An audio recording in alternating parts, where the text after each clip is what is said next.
Make sure I got the month. The June meeting of the Haight-Ashbury Neighborhood Council. I'm David Wu. I'm a board member of HANC, and yeah, it's good to see everybody here. So for today's meeting, we're going to be talking about the budget, the city's budget for this year. And there's yeah. Oh, cool. And yeah, and what's going on. So we're joined by Tim Redmond, always amazing Tim Redmond with 48 Hills. And we're also joined by Anya Worley Zygmunt, who's with the People's Budget Coalition. And so we'll be getting into more about, what's going on, also why the budget is important, and why we should care about it, and why we should be engaged in the process that's here with the city. So, but before we get going, we'll just open it up for any announcements. If anybody here or on Zoom has any announcements, feel free to chime in. Yeah, go ahead, Richard. I think everybody here knows that could show up Saturday for the No Kings protest, Dolores Park at 11:30, marching to Civic Center. Thank you. I have an announcement. Thanks. Yeah, go ahead, Bruce. We have a new opening on the Sunshine Ordinance Task Force. If anybody's interested, it is for someone who's just has some interest in civic participation and is actually basically has done public comment before. So if you're interested, you go on the Board of Supervisors website and apply. You don't have to be nominated. You just got to fill out a bunch of forms and go before the Rules Committee. That's it. Thanks, Bruce. Any other announcements? Peter came just in time. Just in time, okay. Peter Warfield, Head of Library Users Association. The library, as usual, is going to have its huge budget, relatively huge budget compared to other libraries, but they continue basically to discriminate against poorer people, all the folks that don't have easy access to electronics. They, as far as I'm concerned, are really serving more and more as a recruitment for the internet and for social media. If you look at the library, they have two boxes that say "Get Social!" exclamation point, and underneath it give the social media information about where to go on Facebook, Instagram, etc. Presumably to get library information, but what else are people going to get into? When I've made public comments for more than 3 years about Frances Haugen, who used to be a high-level person at Facebook, she testified at the Senate and also gave information to the Times and the Wall Street Journal. Politely put, Facebook prioritizes profits over safety. And safety talks about everybody's, but especially teenagers and teenage girls. The Surgeon General of the United States said that social media is a threat to the mental well-being, especially of teenagers. He's also talked about the downsides of the internet, epidemic of loneliness, and so on. And yet the library is continually, again, recruiting information, how to sign up for this and how to work email and how come in with your device and we'll see if we can fix a problem and so on. Almost never, I can't remember the last time I saw where they really talked about their own quite considerable and valuable collections of all kinds of materials, including certainly books and other materials, CDs, DVDs, videos, music, all the other stuff that the library has, and what I consider to be very important, current affairs like newspapers and periodicals that we all might find useful to understand what's happening to us, with us in the world. They ditched their slogan of more than 25 years, free and equal access, which I think is terrific, to the joys of reading, independent learning, and a couple other things, completely just taken aside with a huge consulting firm. So they did almost all of the work quietly out of the view of the public. And it's now got some, as far as I'm concerned, pretty meaningless stuff about connecting communities with other communities for our diverse community. That's about all they've got. If you look online, you'll see that, and you can look up the previous one. Anyway, privacy also is more and more being cut through, for example, the electronic materials, and of course being on the internet and Facebook and so on. Without any warning, they're uncritically touting all this electronic stuff without any kind of, almost without any warnings at all about what might go wrong or what you can do to watch out. So I think it's important what the money is being spent on and how. At the very least, they should have another privacy audit, which they had more than 10 years ago, with recommendations to do it periodically again, and they have never done it again. And an alert to the supervisors that there's not free and equal access anymore. If you don't have the gear, you're going to miss out on much of what the library offers. And they don't even mitigate it or minimize it by saying, well, if it's only available on Kindle, here, we'll lend you a Kindle at least while you're in the library. If they have a weekly newsletter about all the events going on sent to all of their people that are on email, how about, well, they could mail it to everybody who's on the mailing list like myself. How about just having a bulletin board with a few pages with those emails tacked to a bulletin board so somebody going into a library might have equal access to what the folks on the email list get. So I think free and equal access is a really serious issue with the library, and the supervisors, when they're doing the funding in this time, considering the new budget and then going to approve it next month, would be a good time for folks to speak to the supervisors. Love to have you speak with me about what you might find useful to raise as concerns. And every time I speak at the Library Commission, I give contact information. Again, those are very heavily edited. I give it every time I speak. They put it once and think that that's sufficient. And then again, distort pretty much what anybody says who's not in their cheering section. So yeah, see me anytime. I'd love to talk with you about what we might do with regard to library. And I didn't mention what they did at the Eureka Valley Harvey Milk branch, which is to cut off the after-hours Wi-Fi 2 or 3 years ago. Winded up. Yeah, they cut off the Wi-Fi, the after-hours Wi-Fi, because 17 neighbors complained about the homeless people hanging out to do their business, whatever, you know, all their business typically, if they don't have a connection that they've been able to pay for themselves, but they have a device. And they got help for that from their supervisor, Rocco Maley. And of all places that should happen at the Eureka Valley Harvey Milk branch. And by the way, they've never discussed this at the commission, which is supposed to be a policy place. So there's another example of discrimination of a pretty serious nature, I think. They don't even talk about it, they're just quietly doing it. Thanks, Peter. And then Alice, yeah. Yeah, if I could just give a little update on Muni Now, Muni Forever. So I went to a meeting last week, it's all on Zoom, and then today when I was not a little bit distracted because we're coming back from Arcata.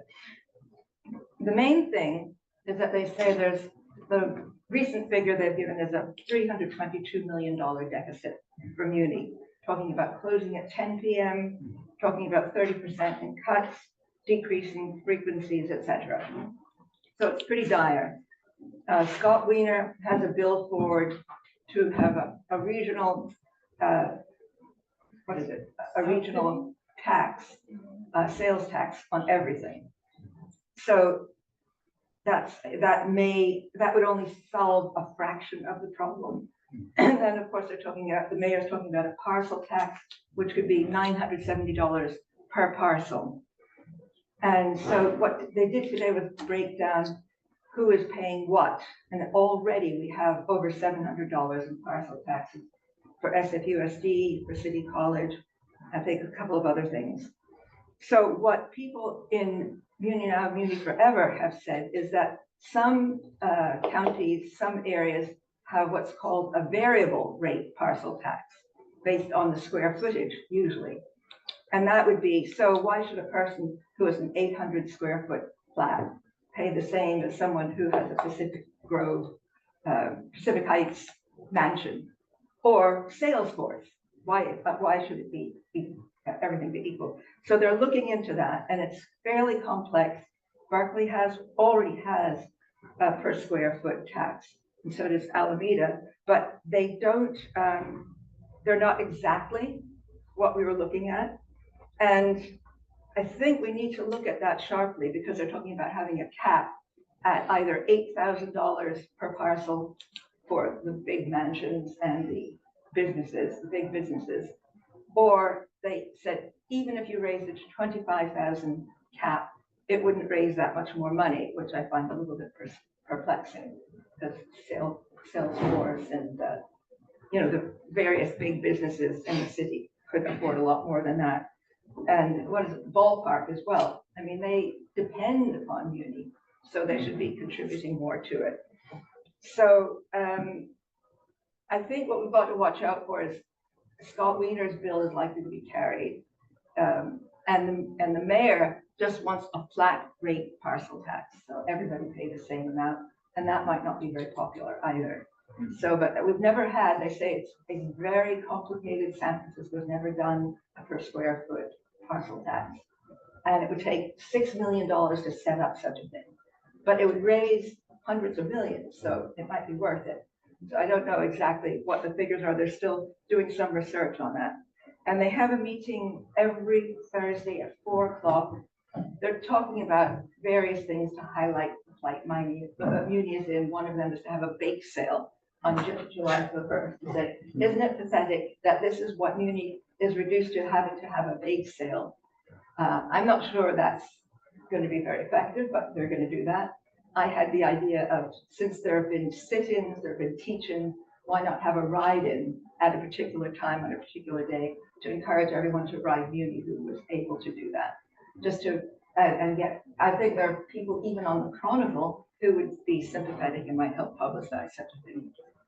So anyway, that's the stage. So where's the meeting? It's on Zoom. So, so if you tell me, or if you give me your email, I can have the chair is Dylan Fabris or Fabris. Yeah, I think it's a coalition meeting.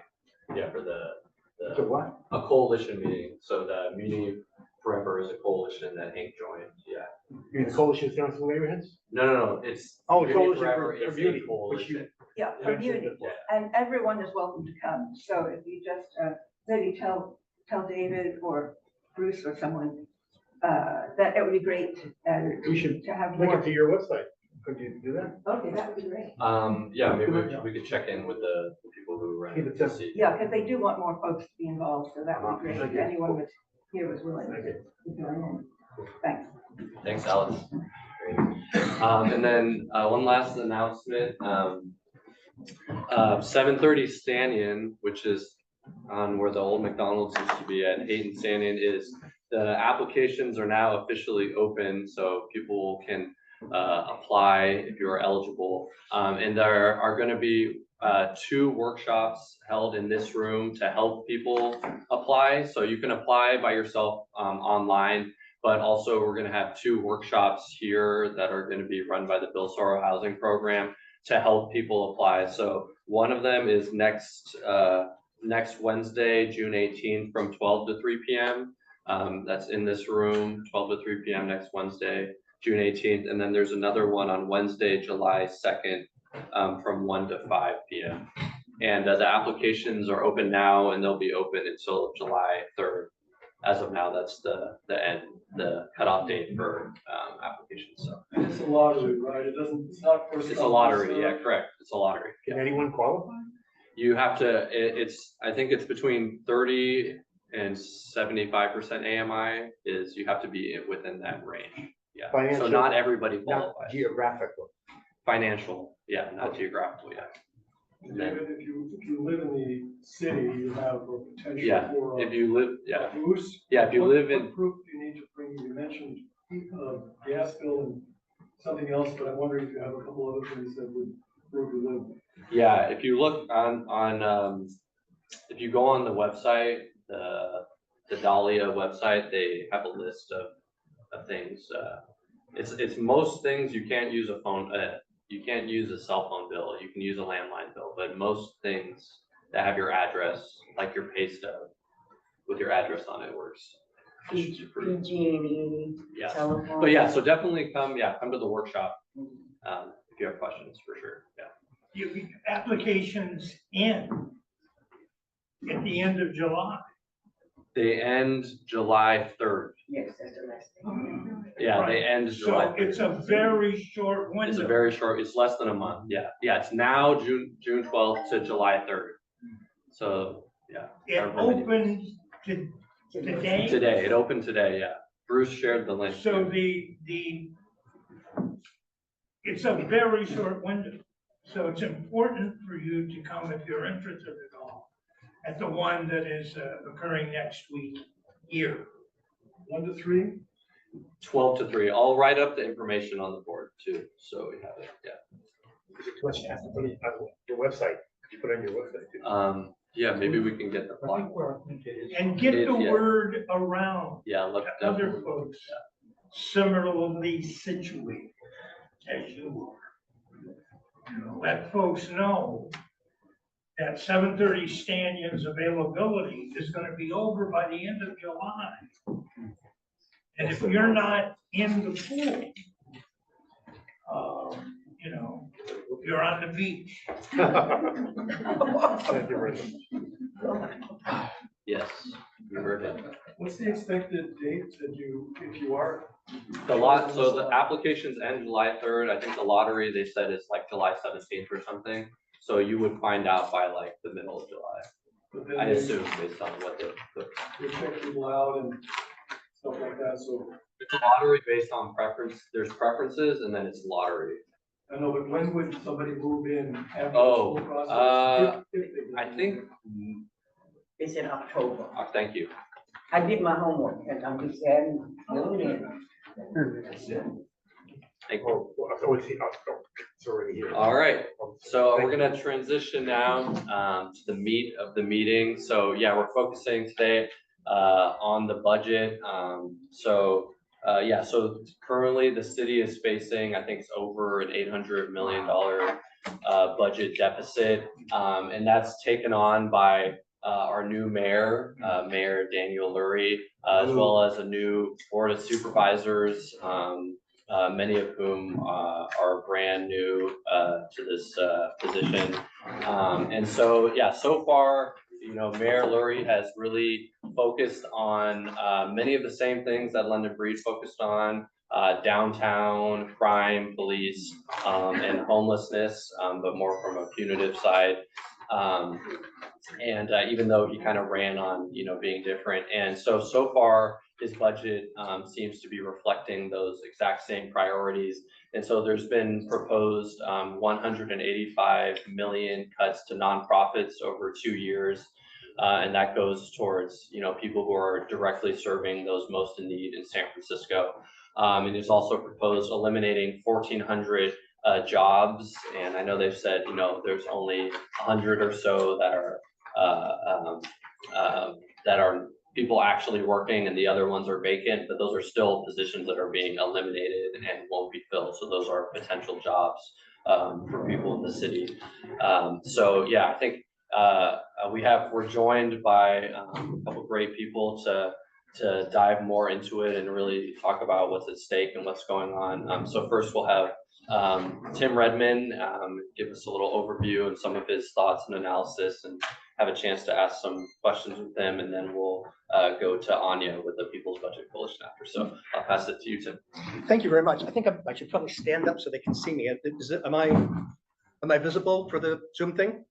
Yes. Yeah, okay, I don't want to stand directly in front of the lights blinding. Okay, so I'm going to start off with just a real kind of simple budget overview. And some of you may know this, but a lot of you may not, because it's actually kind of complicated, right?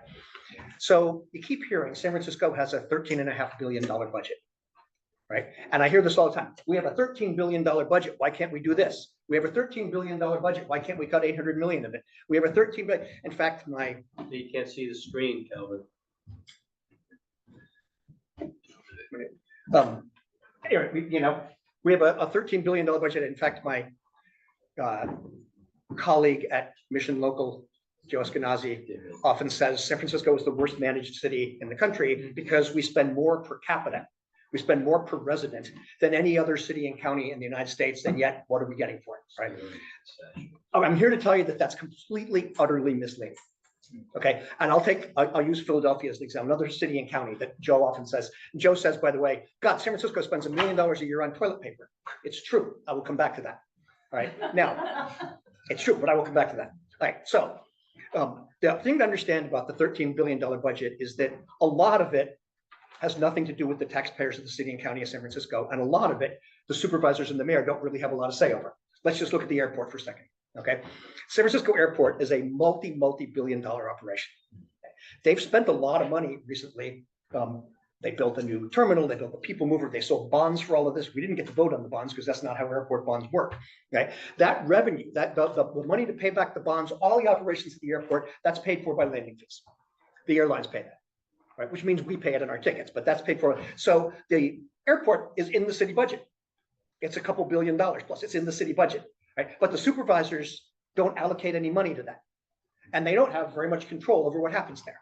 Right? That's under the airport commissioner, which is under the mayor. Right? In fact, back in the day, the airport used to make money and return it to the general fund. That it doesn't do that anymore. We've spent so much money building, and then on a micro level, the former mayor Willie Brown discovered that the airport was a great place to put political cronies who didn't do any work. So a few of them end up getting, but that's really minor level stuff. It's paying off all of the expansion of the airport and so forth. Okay, so Philadelphia also has an airport. Pretty nice airport. I've been there a bunch of times. It's also a multi-billion-dollar operation. It is controlled by the Port Authority of Philadelphia, so it's not in the budget of the city and county of Philadelphia. All right. Philadelphia has a pretty good transit system. I've ridden on it many times. I don't know if any of you have been to Philadelphia. The trolleys go underground, then they go up in the street. Pretty good transit system. Right? It's controlled by the Southeast Pennsylvania Transportation Authority. So it's not in the budget of the city and county of Philadelphia. Muni is in our budget. All right. The Philadelphia's got a port. So does New York. So do a lot of cities. It's under the Port Authority of Philadelphia. That's not in the budget. Our port is in our budget. Right. We also operate a large general hospital that brings in a fair amount of money from Medicare and Medicaid reimbursements, many of which are going to go away. That's a separate topic, but that's in our city budget, right? It's not in the city budget of the city and county of Philadelphia, right? We are the only city and county in the United States in which the city budget includes an airport, a port, a public utilities commission system that sells water to 1.3 million users outside of the city and county of San Francisco, a general hospital, a robust transit system, and a long-term care facility, Laguna Honda Hospital. Those are all in the city budget, right? So approximately a little less than half of the city budget, a little over $6 billion, is stuff that's in what's called the general fund. That's stuff that the taxpayers pay for, that muni fares pay for, that parking tickets pay for, and that is under the soups and the mayor to a certain extent. However, we have, for better or for worse, the voters of San Francisco, in their wisdom or lack thereof, have earmarked a lot of that money.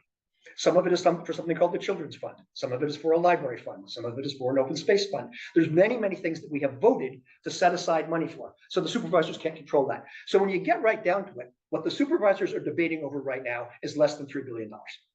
Right? That's the money that they actually have authority to deal with. Right? And it's very hard to cut $800 million out of $3 billion when at least $1 billion of that, almost half of that, goes for law enforcement. Law enforcement. All right. Let's think about this for a second. The police budget, it's like San Francisco's version of the Pentagon, right? It is riddled with corruption and waste, and nobody wants to touch it. Right? The police budget is going to be over $700 million this year. Right? There's more money going to the police budget. But wait a minute.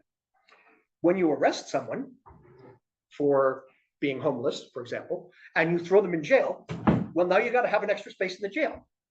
Right? We've actually, because of Lurie and before that Breed to a certain extent, and the new district attorney wants to lock everyone up, we've had to open a whole new wing of the county jail at a cost of tens of millions of dollars. Now you got to pay the sheriffs to do that.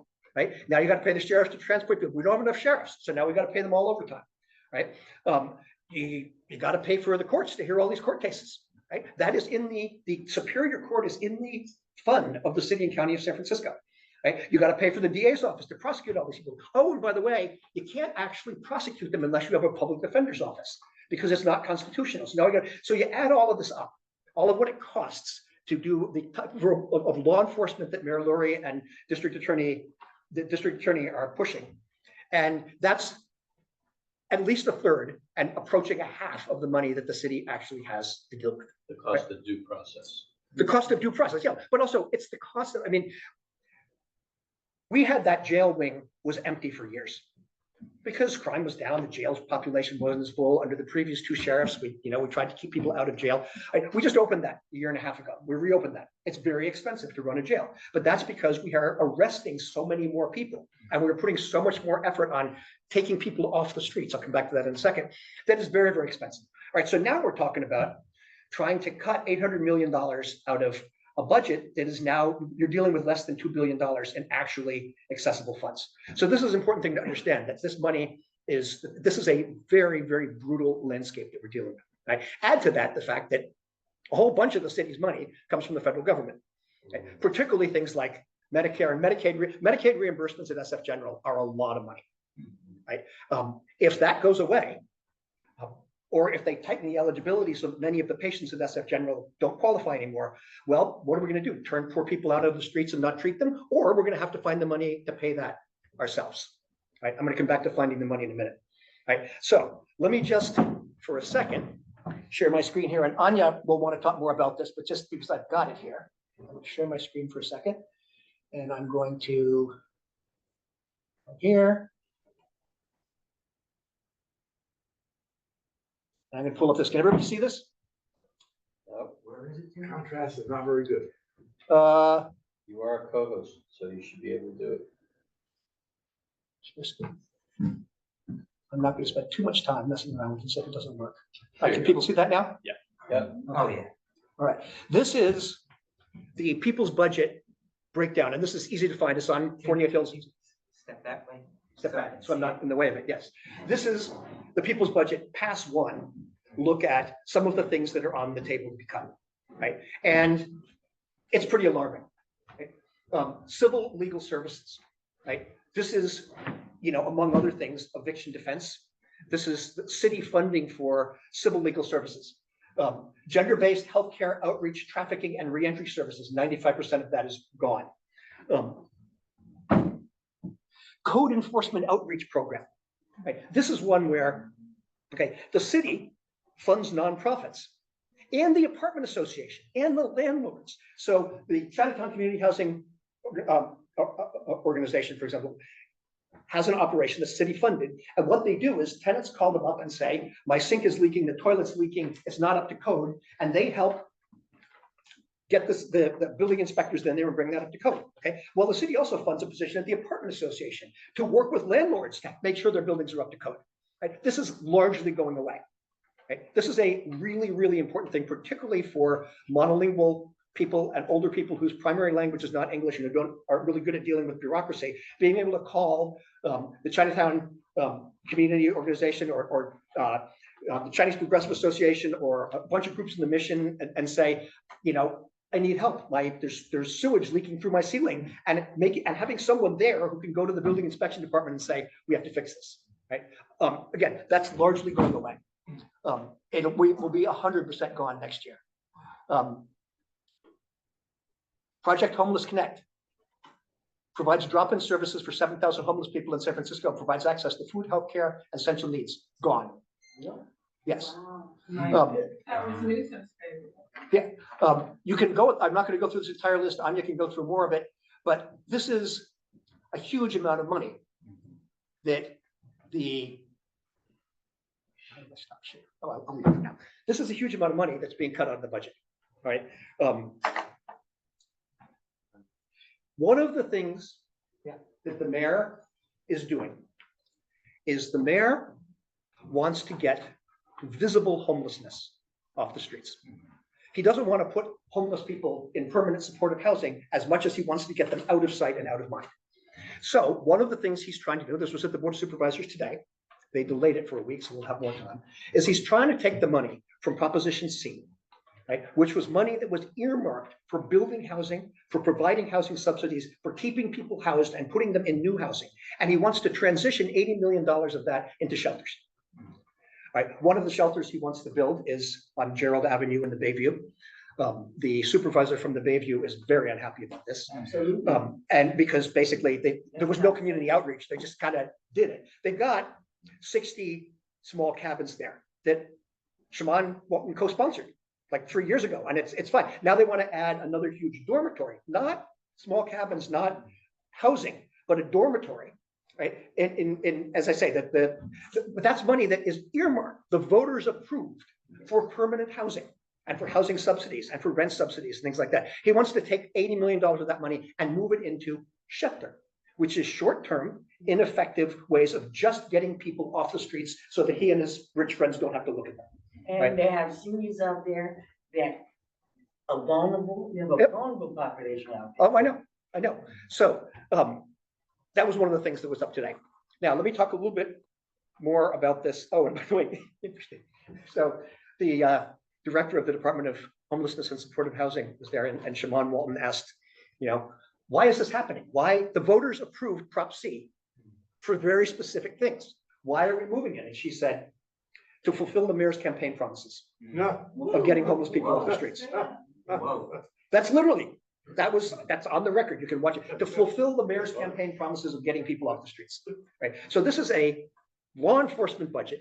This is a get people off the streets and out of mind budget. This is not a budget that's dealing with any essential problems. All right. There are, other than the possible parcel tax for Muni down the road, right? There are no revenue solutions in this budget, except, oh yes, there are. Higher fees, paid parking in Golden Gate Park, right? The mayor wants to add parking meters to Golden Gate Park, right? Now, again, I don't drive to Golden Gate Park. Maybe some of you do. A lot of you live in the neighborhood. You probably drive. But who pays that, right? That's a tax on working class people who are using the park, right? That's what this is. He wants to eliminate, it's not a popular thing to talk about, but it's true. He wants to eliminate the city subsidies for the golf courses, right? Fine. Golf courses are not one of the most popular things on parts of San Francisco where people are really struggling, although the golf course at Golden Gate Park and the one at McLaren are very much working class. Those are working class golf. This is not rich people playing there. They play in Oregon. At any rate, what is this going to mean? It's going to mean it costs more to play golf, right? Maybe we don't care because most of the people who play golf can afford it. Fine. But all of these things are fees that we're going to have to pay, that we as residents of San Francisco, eventually they're going to talk about higher immunity fees. At the hearing today, somebody said, well, it's only $3 an hour to park. It's only going to be $3 an hour at a parking meter in Golden Gate Park. That's the cost of immunity fee. It's just the same price as taking the bus to Golden Gate Park. Right? Most people won't be there for just an hour. But anyway, this is all hitting us. And that's what this budget does. It's a law enforcement budget and a budget that nickel and dimes us. Right? Now, I'm here to say it doesn't have to be that way. Okay. We do not have to tolerate that. And this is going to be a long-term problem. Okay. By the way, it's going to be more of a problem. One of the reasons City and County San Francisco spends more money than other cities and counties is not just the way we're set up. It's that when the federal government stopped funding affordable housing, City of San Francisco said, this is something that we're willing to fund. This is a priority for us. Right? When the federal government stopped paying for it and the state government stopped paying for a lot of things, the citizens of San Francisco stepped up and said, okay, we're going to kick some money into that. That's going to get worse. The problems are going to get worse. Right? And the needs are going to get worse. So it doesn't have to be this way. First of all, I have been told, a wise man who was the president of a university I was on the board of many years ago, and said, you can't have a $100 million budget without some waste. You also can't have a $100 million budget that doesn't have some things that aren't in there that should be. Right? Fair enough. There, I can tell you right now that there's an awful lot of waste in the police department budget. The latest one, so think about this for a second. If you're a San Francisco cop, San Francisco has a program where you as a San Francisco cop can work on your off hours when you're off duty as a private security guard for a big corporation. There's a sergeant who's there a lot of the time at the Walgreens off 24th Street in the Castro. Right? He's wearing his uniform, he's got his gun, his badge, able to make arrests, but he's being paid not by the city, but by Walgreens. He gets time and a half for that. Okay, it's supposed to be when you're off duty. And I heard Assistant Chief Lazar at a budget hearing recently, who was recently retired, say, this is a win-win for the city. Walgreens pays for more cops on the street. Actually, though, that's the guy at Walgreens isn't on the street. He's not patrolling 24th Street. He's sitting there at Walgreens making sure nobody shoplifts, right? And that's what these folks do. There's the ones downtown at the Apple Store are not patrolling Union Square. They're sitting in the Apple Store, right? So why is this a waste? Well, we have seen in the past couple of years, police officers call in sick. I can't make it to work today, I'm sick. Okay, when a police officer calls in sick, we have to backfill that position. So we have to bring in another cop on overtime. Either somebody who's already worked a 8-hour shift stays for another 8-hour shift. We bring someone else in who's already worked. So we're paying that overtime, right? But then somehow 3 or 4 hours later, the guy feels a lot better and goes to work as a private security guard at Walgreens while he's getting paid by the city for his sick day. Right? This is actually happening in San Francisco, right? There's a tremendous amount of waste that we could look at there.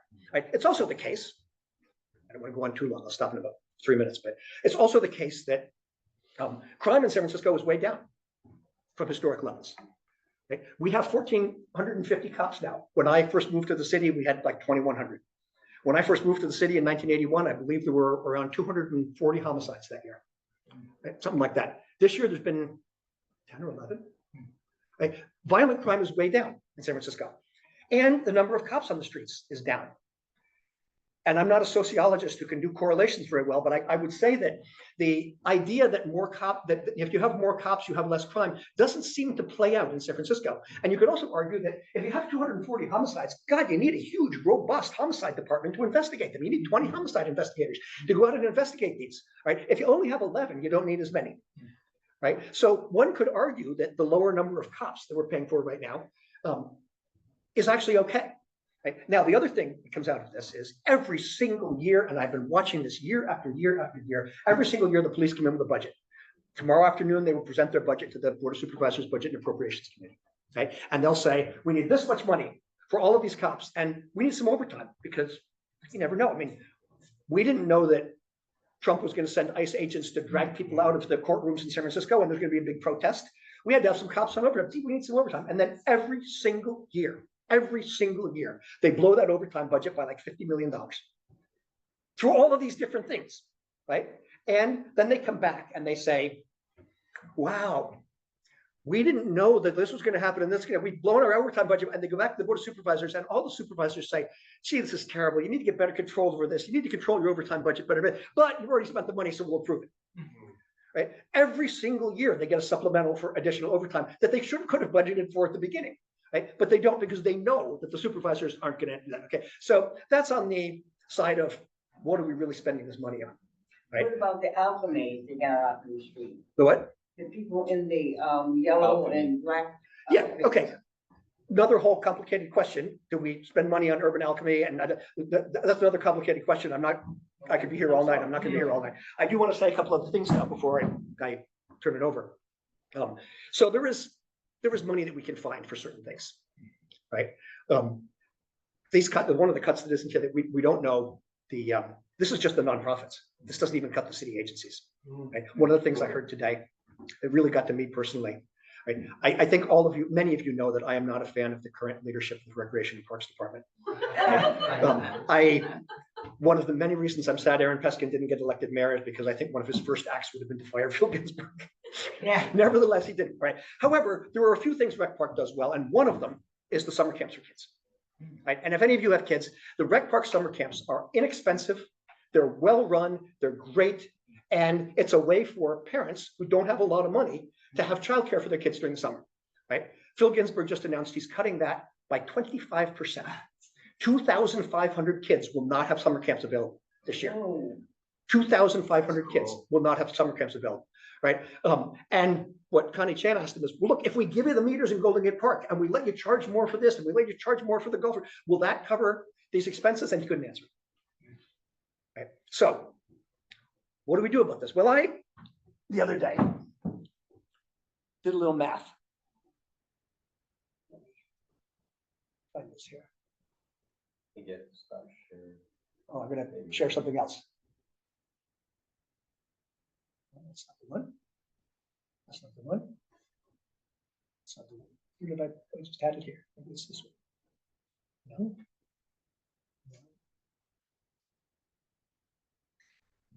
Hold on, I'll find it.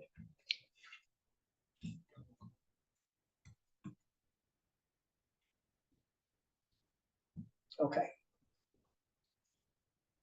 Okay, so I had a little fun with math, okay? And I started with the, Zoom in a little bit. okay, yeah.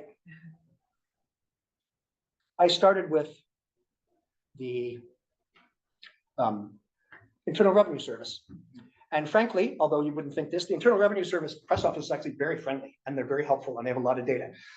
The Internal Revenue Service shows that 93,710 households in San Francisco in 2022 filed tax returns of more than $200,000. Right now, 90%. I said no. It's about 20%. 93,710 households reported household income of more than $200,000. That's as far as the IRS goes.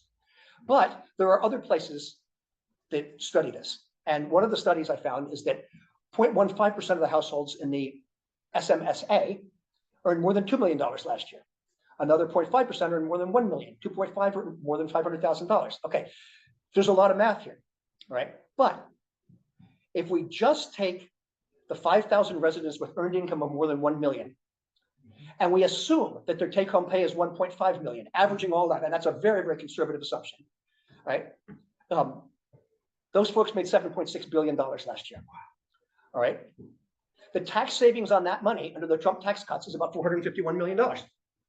So the amount of money that the people who earn more than $1 million in San Francisco last year are saving every year on their taxes is about equivalent to the annual deficit. It's about equivalent to the annual deficit, right? Why are we talking about this? Why are we talking about arguing about parcel taxes? I mean, San Francisco needs a city income tax that will resolve it to also help with economic inequality. The state won't let us do that.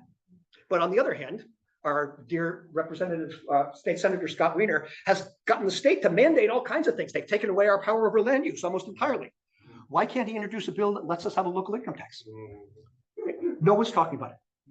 No one at City Hall is talking about it. No one at City Hall is talking about the fact that just the money that the very, very wealthy are saving from the Trump tax cuts every year is equivalent to our budget deficit. We wouldn't have to raise their taxes at all. It would just have to be equivalent to that. Again, the state will, but the state, Scott Wiener got to put through a bill to have a regional sales tax measure for Muni. Why does it have to be a sales tax? It's just as easy to say we could have a regional income tax for Muni. Same bill, same piece of legislation, right? Same thing. Okay, so I've already gone on way longer than I meant to. I will just show you one more thing here. Oops, wait a minute. Here. This drives me crazy. Zoom in a little. Yeah, this question about that Myrna Melgar is arguing, like, should we rent out Muni sites for market rate housing so we can fund Muni? Or should they be affordable housing, which won't fund Muni as much, and we need to fund Muni? They're asking the wrong question. Just for fun,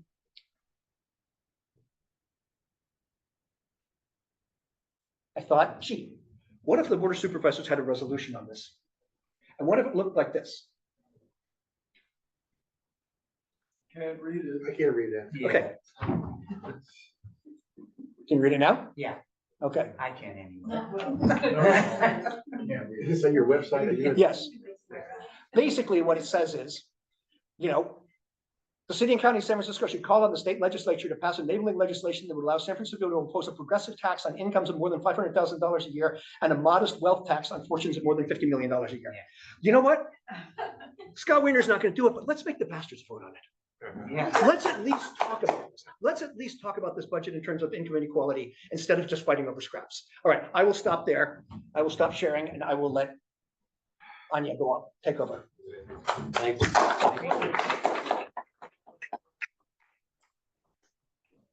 Yeah, so we'll shift over now to Anya. We're joined. Yeah, thank you. I think you might be at City Hall still, but yeah, so we're joined by Anya Worley-Zigman, who is with the People's Budget Coalition. And yeah, thank you so much. I know very busy, and so really appreciate you joining us here today. And I'll just go ahead and pass it over to you. Yeah, I appreciate that. Hi, folks. Thank you. I am still at City Hall. I'm still watching. We're still only on MoCD, so we have 3 departments left to go today. This is not a typical budget hearing day, but this is kind of how these things go. And I want to just second everything that Tim Redmond just said. That's exactly it. I have like a quick like 101 on how the budget works. I know a lot of you, I'm preaching to the choir in many ways, but I will still run through it a little bit. But I'd want to underscore here just again and again, the main issue with this budget right now is that the mayor and the board of supervisors are not seeking new revenue. There is no real conversation around revenue other than privatizing golf courses or putting fees on tennis courts. Like, we're only talking about really minute stuff that's regressive ways of raising revenue. Nobody is seriously talking about revenue, and it's because, frankly, from our perspective at People's Budget, this budget achieves what the right wing and the moderates of San Francisco have been trying to do for years, which is to defund many of our social services in favor of moving more funding into law enforcement. If you wanted to have a budget that cut nonprofits intentionally, it would look exactly the same as this budget. It's removing those supports. It's removing things like outreach, which is just so transparently in order to make it so that city services are used less so that you can cut city services even more. So I want to like big +1 on that as well. And maybe I'll go ahead and share my screen to go through the 101 if that's the best way to do this. Yeah, sounds good. Awesome. And as like a cute note, as well, as I was going through making this quick presentation, I found my original HANC budget presentation from when I was, I think, a teenager as an intern in Dean's office. So great to be back, a full circle moment, a couple of years later as I'm doing the same thing. So this is my quick 101 about what's going on. This is us, this is me, this is People's Budget. Feel free to email me and reach out. My passion and my heart is making sure that everybody knows what's going on in this budget. Everybody deserves to know how important this is. This is such a radicalizing process to go through. And this, I live and breathe the budget. This is my whole life. So I enjoy it a lot about it. As insane as this is. Takeaway number 1 for me and for us, the general fund is the only thing that matters. You can read that big $16 billion number. For me, general fund is all that matters. It's the only thing that I really track or really look at. There are some other important non-general fund things, like the Prop Cs are non-general fund, but they're still really important. And as we know, somewhat malleable as well. But as usual, I just kind of like to tell folks, I'm only ever talking about the general fund when I'm talking about the budget. The budget committee, in case you're not aware, I like to point out that Connie Chan is the budget chair, but she's not really the budget chair. She's outvoted on this committee as a progressive. You would think that would make sort of Mandelman, sort of like the real budget chair, is the most senior moderate member on this committee. It's not really what we're seeing though. It's more Matt Dorsey is kind of leading this charge. And strangely, Engardios, well, not strangely, maybe coincidental with certain things that have been in the news about Engardios starting to take a more active role. Takeaway number 2, strong mayor system. We talk so much and you hear so much about the board side of this budget process because it's the only time that the public has access into the budget. The other 11 months of the year, Mayor Lurie is in charge. Even during this process, Mayor Lurie is in charge. Now, we've been assured that Lurie's going to approach this differently. He's not going to screw us over as often as Bree did. He's going to respect what the board advocates for and puts in their quote add back process. And that's great. It's wonderful that he's going to keep and restore this process. As Tim and as Mission Local will tell you a million times, The board, really, their add back process is about 1% of the budget. It's so small. And this is because the strong mayor system means that Daniel Lurie has line item spending authority. There is nobody looking over his back. There's the controller, but the controller does what the mayor wants, more so these days than we've seen in the past. So it's all down to Mayor Lurie. Nothing happens in this city without his implicit or explicit stamp of approval. This is why we're talking about this. This is the takeaway 3. This is the time to be involved in the budget. If you only pay attention to the budget this time of year, one, that makes sense. And I would say that's better than paying attention the other times of the year, because this is the time that really matters. This is when everybody's paying attention, because June 25th is the final deliberation day for the Board of Supervisors. We sometimes call it add back night colloquially. That is the day that the budget is really decided. It's just kind of rubber stamped from that point on. So budget came out this year, May 30th, and now will be approved June 25th. So that's a 3-week turnaround for community nonprofits to, one, figure out whether or not they were impacted. If you were, you have about 2 weeks to organize a campaign to save your entire program. Project Homeless Connect just was notified, I think 11 days ago, that their entire grant from the city is going to be zeroed out. So they are going to be completely canceled out of this budget. They have 2 weeks left to fight that. As all of us organizers know, God, that's an impossible turnaround to do the organizing, to do the educating. We have such a new board right now. They need to be educated on, this is the program, this is what it does, this is why it's important, much less the lobbying to convince them to do something about it. And that kind of nicely moves me into who People's Budget is. You might have kind of just have heard about us because we are new. But budget advocacy in this city is not new. It's a decades old tradition. These 101s, this is my first year leading these 101s, but they've been happening for decades in this city, where the community gets together and shapes what is going on in the budget, because there is nothing else transparent to tell us what's going on. So People's Budget is new. You might have heard of Budget Justice Coalition. They're a member of People's Budget. And what makes People's Budget a little bit different is we arose a couple of years ago for this year. So community leaders came together and said, this is a crisis. This is a new recession, a new moment, and a new budget deficit.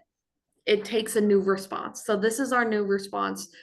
I was hired on, I'm the only staff member, and I was hired on for this year. So we have been working towards this for a couple of years now. And now we're here and we're ready to go. We represent over 150 nonprofits, labor unions, community groups, just a bunch of people. And that's the shortfall, almost 800 million. It's the 2-year budget shortfall, which is of course the thing that we're trying to solve for. And I always like to come back to, budgets are moral documents. So when we read the budget, we are reading, this is what our decision makers think San Francisco values are. So that's the context in which we approach what's coming next that I'm going to talk about. I like to include this recent article or op-ed piece from the Chronicle editorial board that budget trutherism is on the rise in the Bay Area. This is directly talking about People's Budget and the work that we do, even if not directly talking about us, because what we are saying is that we are trying to shift the narrative to not how do we play with the numbers in the right way within the city to make it stack up in just the right way to balance this budget. Frankly, we're not interested in that narrative anymore. This is a recession. People have lost faith in these systems, so much so that it brings this new dimension of what we should be talking about is the wealthy corporations of this city and the wealthy people of this city. When we talk about the budget, we shouldn't talk about it without talking about the elephant in the room of why this is happening. For us and our partners at Labor, this is why this is happening. It came out because of Labor's advocacy, because of our advocacy, that the city attorney was keeping $400 million on reserve. That's half of the deficit on reserve pending litigation from Airbnb, Uber, and Lyft. That's insane. That's unprecedented to keep 100% of liabilities on reserve. That was driving our deficit. The Chronicle would like to dispute this, and they're basically Lurie's PR team. So it makes sense that they would want to dispute this. But it's not, I mean, this is what's happening. This is what's going on. These corporations have robbed us blind for decades, and now we are letting them get away with it again. This is the year, if any, that every politician should be calling in every favor. We don't care if it's the most moderate supervisor, the most pro cop. Call the corporations, get the money. This is the year more than ever. And I genuinely think that this Board of Supervisors is out of step with the community. We just had the largest budget rally that's happened in this city in 15 years. This board is not prepared. This mayor is not prepared to meet this moment the way that the community wants them to meet this moment. For us, that's really significant because we saw as 2008 started to grow and the recession started to grow, the more conservative board was not ready to meet the moment and they were kicked out. And it was replaced with the most progressive board that we've had since then. It's meant to serve as kind of a warning because as people's budget is a C3. So we don't take sides, of course, but we do send a message to the Board of Supervisors that you should watch yourself. This is the moment. And a lot of these supervisors don't even know the nonprofits in your area. And it's worth noting that nonprofits are more popular than any politician in this city, than any ballot measure, than any mayor, than any supervisor. We are the community. Labor is the community of this city. We have way more sway. So we don't have a lot of power when it comes to this system, but by God, do we have the people power for sure. And I want to walk us through now a little bit about what's in this budget. And so I super appreciate Tim sharing the people's budget sheet, and that's absolutely correct. I'm not going to super get into this because, and I'll leave it with this group and not like super spread it. I'm pretty sure this Prop C measure is going to die, so I'm not going to touch too much on it, but I do want people to know what's going on, which is that the mayor wants to use Prop C for whatever he wants to use it for, which is namely shelter. So visible homelessness, not family homelessness, which is what it's intended to do. Now, we've heard that there are legal issues with him doing this. I'm not going to spend too much more time on it. I think it's going to die, but it's worth knowing this is what the mayor wants to do. I already mentioned how he already has line item spending authority control. He wants even more control over the very, very few things that we have worked so hard as community members to set aside for community. The next big thing is layoffs of this city. There's going to be about 100 layoffs, about 1,400 job deletions. We've estimated about 500 of those are going to be general funded, huge layoffs, and mainly to our, it's of course to our city workers. And I always like to note as well is that the layoffs are about 1/10 of the impact to nonprofit layoffs. So we expect 1,000 true layoffs in the nonprofit sector this year if these cuts go through. And I want to talk about that. So that is actually a little link to the same sheet that Tim was talking about earlier. I highly recommend taking a look at it. And I always like to link the live version because you get to see a little inside. I've updated this 4 times today as things keep on changing because even though the budget came out weeks ago at this point, we're still figuring things out. And that's because the mayor likes to hide things. There is no tracking in this city on which nonprofits and community services are getting cut besides this sheet. We are the only one doing it. So for me, I'd say there are probably mistakes in this sheet and I don't really care. City departments are welcome to dispute it. They're welcome to come forward and correct the information. Until they do, this is the best we've got. So in those buckets, so that you guys know the big things that we're looking at is legal services within MOHCD. Daniel Lurie has claimed 1,000,000 times that he is sustaining immigrant legal services. It's not true. Yeah, I was like, I have a slide on this. Yeah, nearly 1,000,000 in immigrant legal services is going to get cut. This was an enhancement that was given last year, so they don't call it a cut. That's bullshit. It's a cut. It's people who are going to lose their jobs, and it's immigrant legal services. So immigrant services are getting cut in this budget, period. So this is our bottom line. This is sort of the big lie about this budget from our perspective. The next up is that a lot of really great programs for gender services, gender-based violence, gender-based outreach are getting cut in this budget. If you haven't heard of this program, I always like to call them out. So if you've heard of St. James Infirmary, they're no longer around, but their really critical flagship program, the Naughty Nurse Mobile, it is the only of its kind in the entire nation. It does outreach to sex workers on the street in the middle of the night. It does healthcare. It does connecting them to services. It is the only of its kind, and it is 100% defunded in this budget. So if there's anything that when I speak to our friendlier organizations, I always like to uplift them, because frankly, I'm nervous that this program does not fit well with the image that the mayor wants to present of this city, and that perhaps this board wants to present of this city. I think we'd like to do quietly away with acknowledging that there are sex workers in San Francisco. Us as community won't stand for that, so I always like to uplift them. The next big one is food security. You all passed the sugary drinks distributors tax. So this is a sales tax. It's somewhat regressive, but this money is used for healthy food access and health education. What this does is try to reduce racial disparities in hunger and in oral health. These are so critical programs. They were 100% cut. They are being demolished, and these organizations don't receive any other money. So it's a small amount of money in the grand scheme of the budget. These things here probably add up to about 15 million. They are drops of water in the rest of the huge mayor's budget.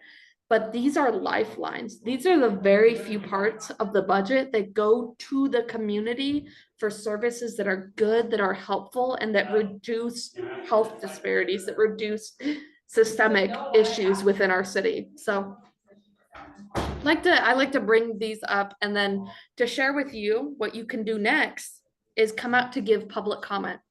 So public comment day can be disempowering. It can be. You stand in line for like 6 hours to give a 2-minute public comment. Oftentimes the supervisors are not even making eye contact with you. It can be disempowering. We encourage you wholeheartedly to come out this year. I think that is actually, sorry, let me check really quick. Yeah, okay. So I won't be too public. I encourage you to come out on public comment day for reasons that it would be good to do so, and maybe more exciting than it has been in the past. And maybe that's all I'll say at this point. But please do come out. This is the RSVP for it. It's not updated yet because I'm exhausted, but I swear if you fill it out, we will get you the information. But come out, please, on public comment day. It's at 10 a.m. It will go all day long. Be there around noon if you'd like to be. Yeah, it's going to be a little bit better of a day this year. And at the very least, we encourage everybody to give public comment, because having worked in a supervisor's office, they forget what it's like to hear from community. They really do. They don't hear from the public that often. It's the only time that they really come face to face is public comment. So it feels really disempowering, and you feel like they're not listening to you. But it really scares them. It really makes them move in ways that we otherwise don't see with like an email or a phone call. It really makes them nervous that they're out of lockstep. And frankly, this board needs to be nervous because they're out of lockstep with our community members. So it can feel very disempowering, but we highly encourage you to come out there, share your thoughts on the budget.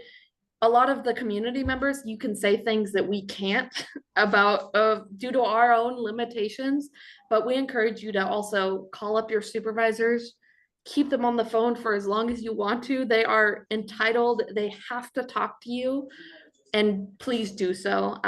It is so important and critical at these times that they hear from people who are not billionaires or paid to call them. Because we know who's in their ear, we know who got them into office. So we need to be hearing from the real people. I think that's my whole, that is my whole presentation. Anya, can I ask you a question? Absolutely, yeah. Yeah, my name is Norman Dagelman, and I'm a HANC member. And I wanted to know when the next budget meeting is going to be, which I can make a comment at.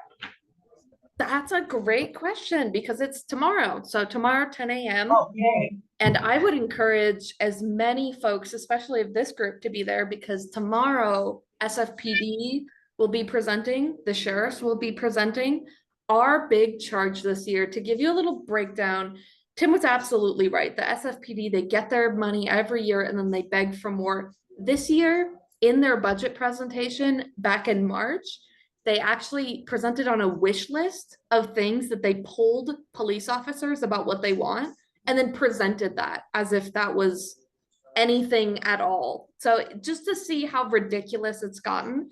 This year, what we've seen is that the police budget, I will give them props at the mayor's office. It's a real budget. It's not the one that I want, but it's real. It's not full of like random pots of money.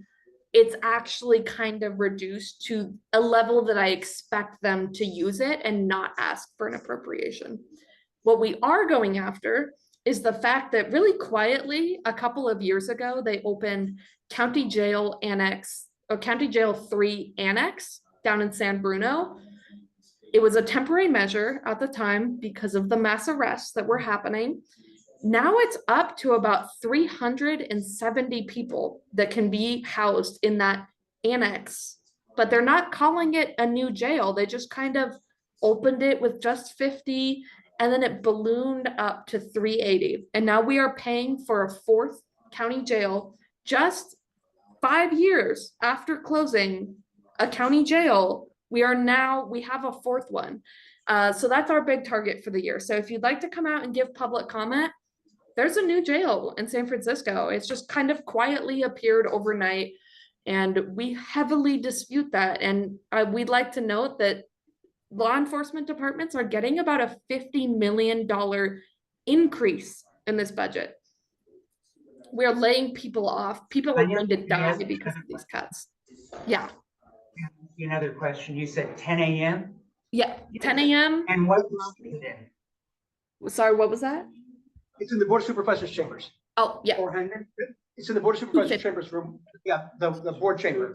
250, yeah. Okay, thank Now, you. the other thing I will warn you, it starts at 10 a.m. Okay. The police budget probably won't be heard until a couple hours later. Because they've got a whole list of departments that they're doing. And the thing to do is, what you can do is you can just watch it on your computer or on TV. And when it seems like the police department stuff is coming up, you can run down there. And they will allow public comment on that item. So yes, but be prepared to, if you go at 10 o'clock in the morning, you're gonna be sitting there a while. If you got nothing better, it's fun. I'm retired. I've spent the last 2 days every afternoon doing what honest do. I've been watching this and picking up every single detail of it every day. If that kind of thing excites you, go at 10 o'clock and you can watch the entire thing. Yeah. Bring it We'll full. see you there. Yeah, be out in the hallway. There'll be a lot of people. Probably not at 10 o'clock, but by the middle of the day, there'll be a lot of people there. Okay. Thank you. And I'm sharing in the chat, and feel free to email this out after. This is a group chat that we have where all of us who are physically here in person, we give updates like police is coming up next. You have like a 30-minute warning. Public comment is at this time, and update it throughout the day. It's also like a fun little zone where you can give your own comments on what's going on. Anya, I have a quick question. So, for instance, the sugary tax, soda tax, that was voted in by the voters. How can the mayor, usurp it Yeah. and go against what the voters voted on? Yeah, that's a great question. It's because it's not a special tax, so it goes kind of like Prop I, the transfer tax, goes straight into the general fund and relies on the goodwill of the mayor to actually do what the people voted. He claims that the rest of the money is going to food security anyway, but we dispute that. I mean, it should go to what the voters intended, which is reducing health disparities. But yeah, good question. And just explain how that is different from Prop C. Yeah, Prop C actually is a special tax, but they had to go through the process of making it so that a special tax can pass with just a simple majority and not a 2/3 and still be a dedicated set aside. So this precedent was actually set by Prop C and the legal challenges, so that if something like sugary drinks passed today, we'd have a fighting chance about making it a set aside. But that was in the past. But I'm also not a big expert on that. So I know some of you in the room might know a little bit better, but that's my understanding. Basically, the rule is a special tax that sets things aside for specific spending has to get 2/3 vote. But the California Supreme Court has ruled that if it's put on the ballot by signatures of the people as opposed to by the Board of Supervisors, you can do it with a simple majority. So if we gather signatures to put a special tax on, you can do it with a simple majority. That's the short of this. Thank you. Yeah. Could you repeat the email address, Anya at peoplesbudgetcoalition.org. No apostrophes in there. So just peoplesbudgetcoalition.org. Thank you. We have a question from somebody on. Samantha, if you want to unmute. Thanks, folks. This is Sam from the D5 office. I actually just left there as well, Anya, so thanks for sticking it out. I just wanted to flag that we have been asking questions about pretty much everything that was in Anya's breakdown, so thank you, Anya. And then I also wanted to flag that I put in the chat the breakdown for the current order of hearings tomorrow. Sometimes the hearings do get switched around based on schedules, but for the most part, we saw they stuck to the script today mostly, and that they usually take a lunch between 12 and 2, usually averaging 30 minutes. Yeah, that's exactly right. Thank you. Yeah, if you do stop by and see me, feel free to say hi. I'll literally be here all day for the next 2 weeks. So. Are there any other folks have any other questions? How are you supposed to know what those abbreviations mean? Oh, that's such a good question. You can somewhat sound it out, but otherwise I just have, I can link something that should have the explanation. Yeah, go ahead. Yeah, Alice. this is a general question to both Anya and to Tim. And what do we do about the fact that, particularly in the west of the city, people love the police? And I don't know how you challenge that misperception that they think the police are keeping them safe and that all this other stuff is just frills. The police are the big ticket. It's a really big, standing up so they can see me. It's a very challenging question, right? How do we go against this, and we were making some progress before the Chesapeake Boudin recall and the pandemic, a lot said, but it's a very challenging thing to go after, to explain to people that, yes, having police officers, I think having police officers walking beats and walking around being visible in neighborhoods can make people feel safer, right? It doesn't always make me feel safer, but it can make people feel safer. But the argument then is do we need 2,000 cops to do that? And are we, instead of having, for example, a police officer walking the beat on a neighborhood strip in the Sunset, they're all downtown arresting people for being homeless, right? And that's how I would make the argument. I'd say, yeah, okay, look, if having a cop on the beat makes it, let's do that. Let's have beat cops in the areas where people feel safer, right? Let's have somebody walk up and down Haight Street all day instead of going and arresting people for homelessness, right?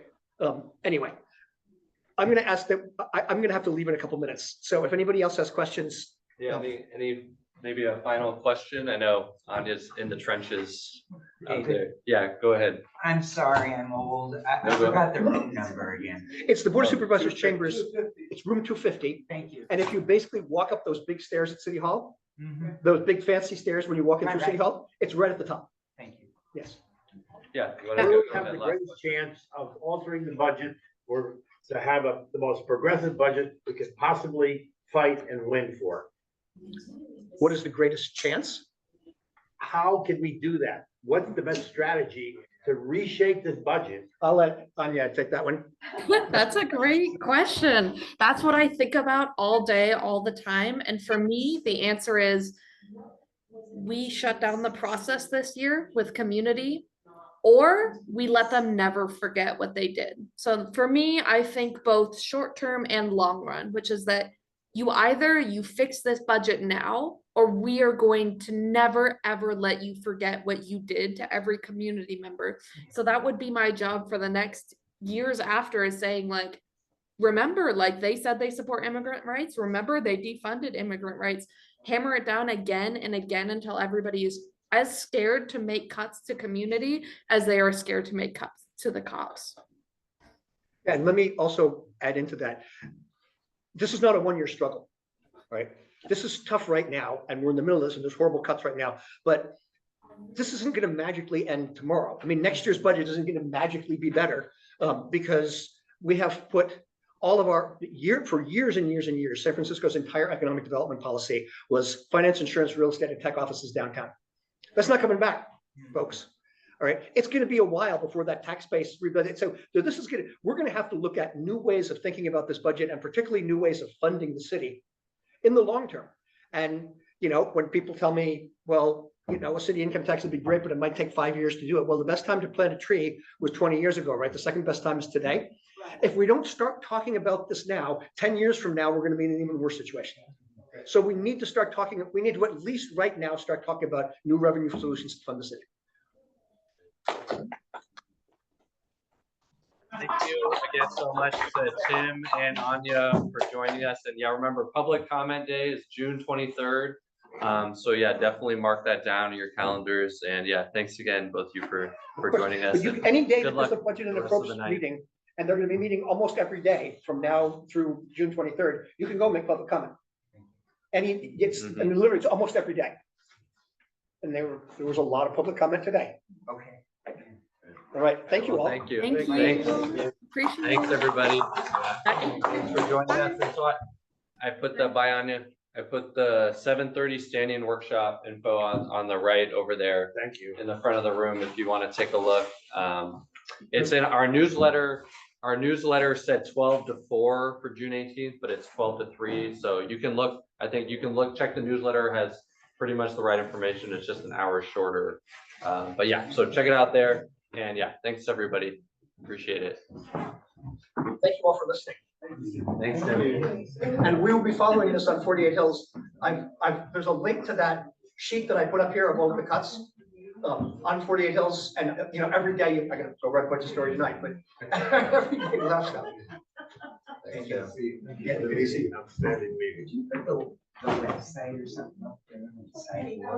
You want me to put it up there? Or which? For on the website. Yeah, there was like a RSVP for the public comment day.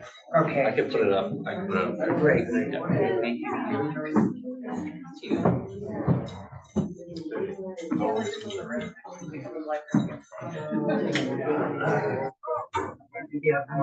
We put this up or does it stay down?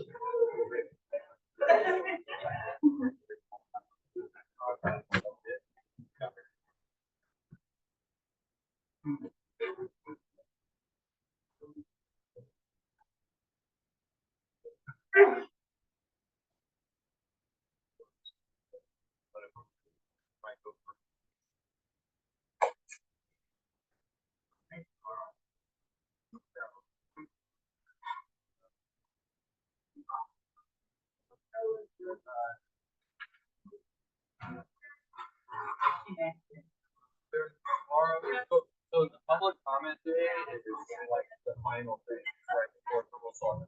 But there is tomorrow.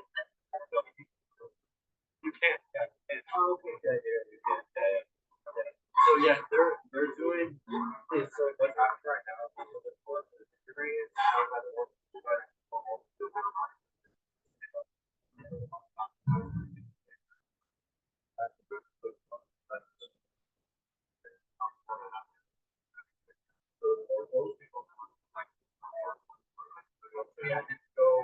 I would definitely.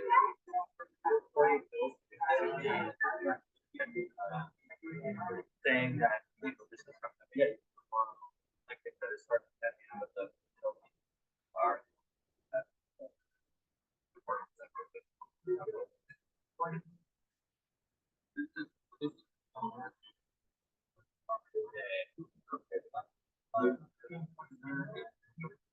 Maybe I don't. You don't.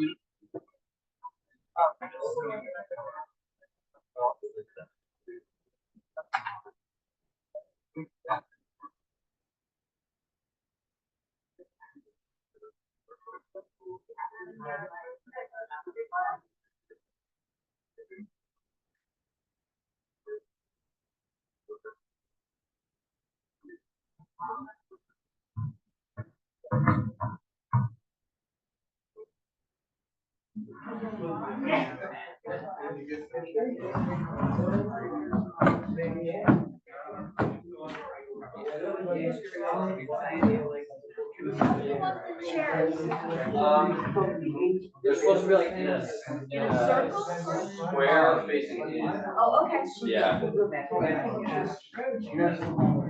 In two rows. If you want. If you just want